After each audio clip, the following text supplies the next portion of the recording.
This is every trainer who broke the rules of the Pokemon games. The first trainer we'll cover is Cyrus, the leader of Team Galactic, who broke a fundamental rule of the Pokemon world relating to evolution. You see, he has a Crobat on his team, and in order for Golbat to evolve into Crobat, it requires a high level of friendship with its trainer. However, Cyrus has stated multiple times that he literally does not care about his Pokemon, and he regards Pokemon as tools and says emotions and relationships are useless, claiming that Pokemon are just pawns to achieve his grand plan of creating a new universe. Yet Crobat's very existence contradicts his philosophy, because he would have to be friends with it in order for it to be a Crobat. By having a Crobat, Cyrus essentially breaks the rules of his own character writing. His Pokemon evolved in a way it shouldn't have been able to evolve because he doesn't love it, and yet evolved into a Crobat which requires love. I guess the developers simply overlooked this fact when giving him a Crobat, but to any true Pokemon fan, this is glaringly obvious. The next trainer we'll cover is Lance. Now you've probably heard of Lance before. He's the final Elite Four member in the Johto region, famous for breaking the game's leveling system. In Gold, Silver, and Crystal, as well as their remakes Heart Gold and Soul Silver, Lance has 3 Dragonites. 2 of these Dragonites are at level 49, and 1 is at level 50. The issue? Dragonite is supposed to evolve from Dragonair at level 55, so technically, Lance's Dragonites are underleveled and they shouldn't exist yet, and this makes him a blatant cheater. But there is a plausible explanation for this. For example, in Pokemon Go, Dragonite can appear as low as level 40, so it's possible that Lance could have transferred his Dragonite through some unexplained connection with Professor Willow, who's the professor in Pokemon Go. Because after all, Willow did work with Professor Oak, so maybe Lance helped with his field research or something. Another explanation points to Dragon Spiral Tower in Unova, where wild Dragonites can be found between levels 50 and 70. And this could possibly be how Lance got at least one of his Dragonites. Even Alola offers Dragonites as low as level 10 through SOS battles, providing yet another loophole, so he didn't necessarily cheat, but he still broke the rules of the Johto region. The next one is not blatant cheating, but it's still pretty shocking how it bends the rules. Blue is the only gym leader in Kanto who breaks the usual rule of having types to their gym, and he doesn't specialize in any type. While every single other gym leader sticks to one type of Pokemon, like Brock with rock types or Misty with water types, Blue uses a mixed team. His lineup includes Exeggutor, Arcanine, Rhydon, Gyarados, Machamp, and Pidgeot, giving him coverage across multiple types. Even though he hands out the Earth Badge, which is traditionally for ground type specialists, Blue doesn't only stick to ground types. In fact, he literally only has one ground type on his team.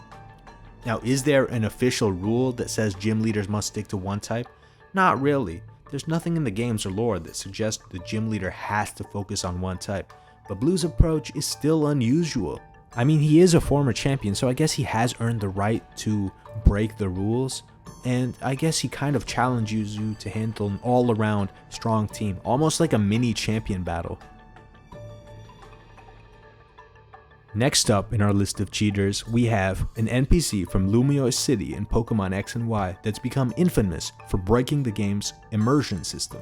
Early on in the game, this NPC tells you there's a blackout, so you can't proceed to the next part of the city. But here's the kicker, the buildings right behind him are clearly lit, and people are casually walking around as if everything's normal.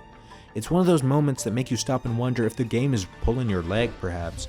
How can there be a blackout if everything around him is functioning perfectly?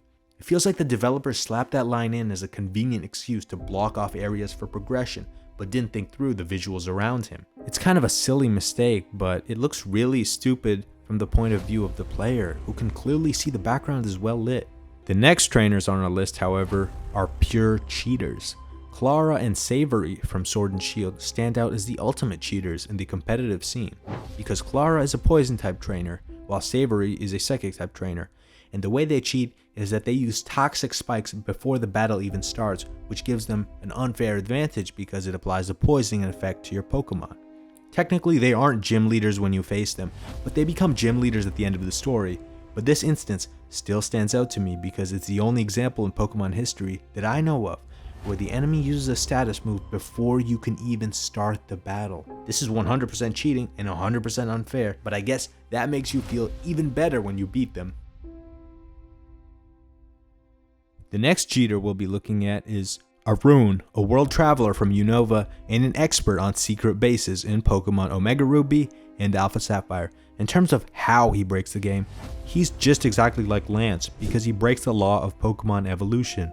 You first meet Hoenn on Route 111, where he introduces the player to the world of secret bases. Later, he gives the player TM96 after they beat the Team Plasma or Team Aqua grunts at Mount Chimney, and then invites them to visit his place at Fortree City. He battles players daily there and offers rewards based on how many flags they've collected from other secret bases. So where does the cheating come in? Well, Hoenn uses a level 23 Flygon in his battle against you, which is absolutely illegal because Trapinch doesn't evolve into Vibravia until level 35, and Vibravia doesn't reach Flygon until level 45.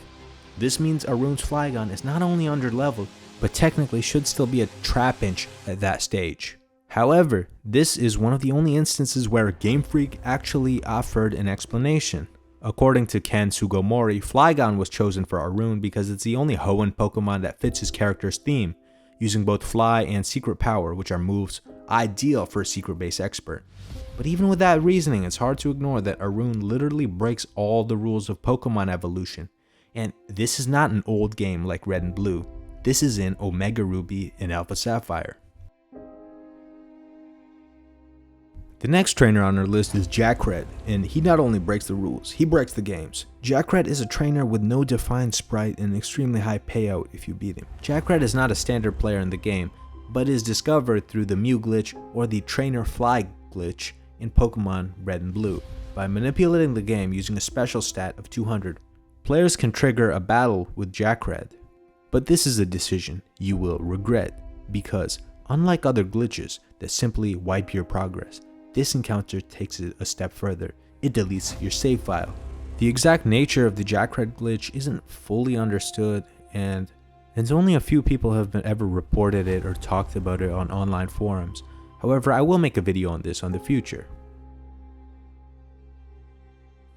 After this, we have a man who not only cheats, but he traps you forever. In Pokemon Red and Blue and possibly in Fire Red and Leaf Green, there's a notorious softlock glitch on Route 25 involving this junior trainer. This trainer stands in front of a TM, and the only way to reach it is by defeating him, as you don't have the HM cut to get through the tree. Once you beat him, he steps aside, allowing you to grab the TM behind him. Seems simple enough, right? But here's where things get dangerous. Let's say you save the game after defeating the trainer, standing in that small space between him and the tree. Let's say you turn off your Game Boy, only to find out later that you've made a critical mistake. When you reload your save file, the trainer will respawn in his original location, and now you are stuck, because your only exit is blocked by the trainer. You see, even though this glitch exists, the game didn't account for the fact that people would save in between that little space. And he won't battle you a second time, and there's no way around him. You're left completely stuck, unless you have an escape rope or a Pokemon that can use Fly. I guess it's a small oversight by the developers, but it can potentially put an end to your run and make you restart your entire save file. After this, we have another instance of a Elite Four member cheating. In Pokemon Platinum, Bertha, the second member of the Sinnoh Elite Four, uses a level 55 Rhyperior with the move Rock Wrecker, which is a devastating rock type attack. The problem is though, Rhyperior only learns this move at level 61, and there's no way for you to acquire it through breeding or TMs. This makes Bertha's Rhyperior not only powerful, but outright illegal according to the game's own rules, and players expecting a fair fight will find themselves blindsided by this rule-breaking Rhyperior, putting Bertha in the ranks of the trainers who cheat. And now, onto the final cheater. The final cheater does not break the rules of Pokemon battles, but breaks the rules of the Pokemon world. In Pokemon Gold, Silver, Crystal, and their remakes, Claire is the gym leader of Blackthorn City, and she's infamous not only for her powerful Dragon-type Pokemon, but also for her refusal to accept defeat. Because after you defeat her in battle, she outright refuses to give you the gym badge. I mean, this is a direct violation of gym leader duties. she demands the player pass a test at the Dragon's Den to prove their worth, instead of directly giving you the gym badge. And it's only when the Dragon Clan Elder threatens to inform her cousin Lance that she eventually reluctantly gives you the badge. But this blatant disregard for the Pokemon League's rules raises an interesting question. Could Claire have been potentially disqualified from being a gym leader for this behavior? Because in the Pokemon world, gym leaders are representatives of the league. They're tasked with testing trainer skills and being fair to them and awarding badges. But Claire's refusal to award the badge without valid reason could have been seen as undermining the integrity of the league. And if the Pokemon world has lawyers, all I'm saying is they might be forced to use them. Anyway, that's to say these are serious matters, and Claire can't just do that and refuse to give you the gym badge. Anyway, those were 10 instances of NPCs or Pokemon trainers outright cheating. Please like, subscribe, and peace out.